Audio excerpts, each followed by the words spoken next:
নমস্কার। সত্যমঙ্গল চ্যানেলের সকল দর্শক এবং শ্রোতা বন্ধুদের জানাই আন্তরিক শ্রদ্ধা ও ভালোবাসা। আজ আমরা এই ভিডিওর মাধ্যমে একটি গুরুত্বপূর্ণ প্রশ্নের উত্তর জানার চেষ্টা করব স্বামী সোমেশ্বরানন্দ মহারাজের কাছ থেকে। একবার এক ভক্ত প্রশ্ন করছেন মহারাজকে, মহারাজ, দীক্ষা নিতে চাই, কিন্তু ব্রহ্মজ্ঞ গুরু ছাড়া অন্য কারোর শিষ্য হব না। ব্রহ্মজ্ঞকে চিনব কিভাবে? মহারাজ বলছেন, আপনি সাধন ভজন চালিয়ে যান আন্তরিকতা নিয়ে, নিজের আগ্রহ বাড়ান, ঈশ্বর কৃপাতে ব্রহ্মজ্ঞ গুরুর কৃপা পাবেন। ব্রহ্মজ্ঞকে চিনবেন কিভাবে? আপনার নিজের কি সেই ক্ষমতা আছে? পণ্ডিতকে পরীক্ষা করতে হলে নিজেও পণ্ডিত হতে হয়। আরেকটা কথা, ব্রহ্মজ্ঞ গুরু যে আপনাকে শিষ্য হিসাবে গ্রহণ করবেনই এর কোনো গ্যারান্টি আছে?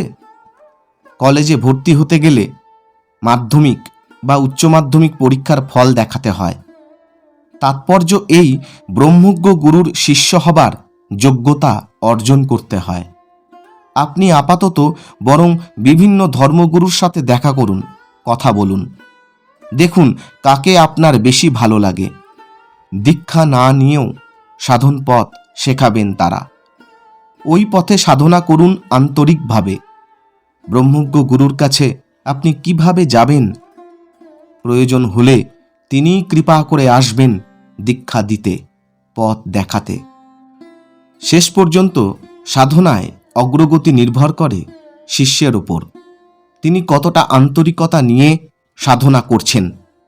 এজন্যই একই গুরুর কাছে দীক্ষা নিয়েও এক এক শিষ্যের এক এক রকম অগ্রগতি হয়।